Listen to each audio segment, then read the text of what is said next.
శివపురాణ పరిచయము సూతుడు పలికెను. సాధు పుంగవులారా, మహాత్ములారా, మీరు చాలా మంచి విషయమును అడిగితిరి.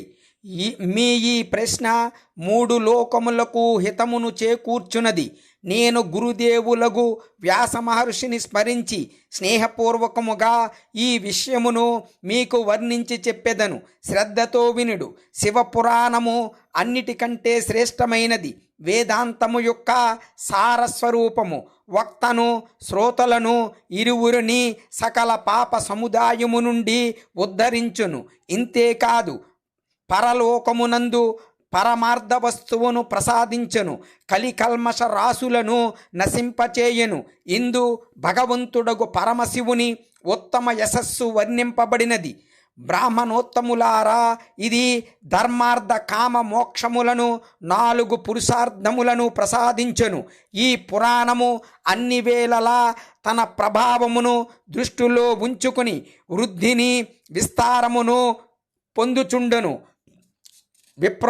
విప్రోత్తములారా, ఈ పురాణము సర్వోత్తమము.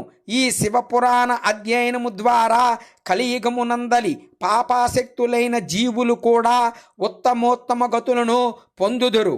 ఈ శివపురాణము ఉదయించనంత వరకు కలియుగమునందు ఈ జగత్తులో భయంకరమైన ఉపద్రవములు నిర్భయముగా విహరించుచుండును. ఇది వేదముతో సమానమని భావింపబడును. ఈ వేద తుల్యమైన పురాణమును మొట్టమొదట పరమశివుడే ప్రణయనము చేసెను. ఈ పురాణమునందు 12 భాగములు కలవు. విద్వేశ్వర సంహిత, రుద్ర సంహిత, వినాయక సంహిత, ఉమా సంహిత, మాతృ సంహిత, ఏకాదశ రుద్ర సంహిత, కైలాస సంహిత, శతరుద్ర సంహిత, కోటి రుద్ర సంహిత, సహస్ర కోటి రుద్ర సంహిత, వాయవీయ సంహిత, ధర్మ సంహిత అను 12 భేదములు లేక ఖండములు గలవు.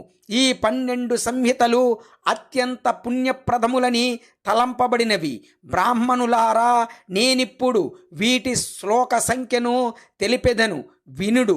విద్వేశ్వర సంహితలో 10,000 శ్లోకములు, రుద్ర సంహిత, వినాయక సంహిత, ఉమా సంహిత, మాతృ సంహిత, వీటిలో ప్రతి ఖండమునందు 8,000 శ్లోకములు గలవు.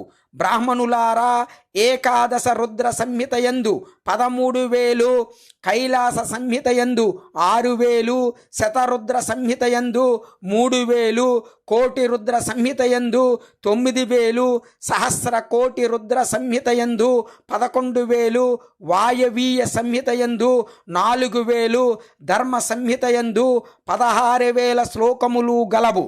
ఈ విధముగా మూల శివ పురాణమునందలి శ్లోకముల సంఖ్య 1,00,000. కానీ వ్యాస మహర్షి దానిని 24,000 శ్లోకములతో సంక్షిప్తమునరించెను. పురాణముల క్రమ సంఖ్యను గణించినచో శివపురాణము 4వ స్థానమును పొందును. దీని యందు 7 సంహితలు గలవు. పూర్వకాలమునందు శంకరుడు శ్లోక సంఖ్యను 100 కోట్లుగా ఒకే పురాణ గ్రంథమును సిద్ధపరచెను. సృష్టాది యందు రచింపబడిన పురాణ సాహిత్యము మిగిల విస్తృతమైనది. ద్వాపరయుగమునందు ద్వైపాయనాది మహర్షులు పురాణములను 18 భాగాలుగా విభజించేరి. అప్పుడు పురాణములన్నిటి శ్లోక సంఖ్య సంక్షిప్తముగా కేవలము 4,00,000కే పరిమితం చేయబడినది. ఆయన శివపురాణమును 24,000 శ్లోకములుగానే ప్రతిపాదించెను. ఇదే దీని శ్లోకముల సంఖ్య. వేదముతో సమానమైన ఈ పురాణము 7 సంహితలుగా విభజింపబడినది. దీని యందలి మొదటి సంహిత పేరు విద్యేశ్వర సంహిత, రెండవది రుద్ర సంహితగా భావింపబడినది, మూడవది శతరుద్ర సంహిత, నాలుగవది కోటి రుద్ర సంహిత, ఐదవది ఉమా సంహిత, ఆరవది కైలాస సంహిత, ఏడవ దాని పేరు వాయవీయ సంహిత. ఈ విధముగా ఇవి 7 సంహితలుగా ఏర్పాటు చేయబడినవి.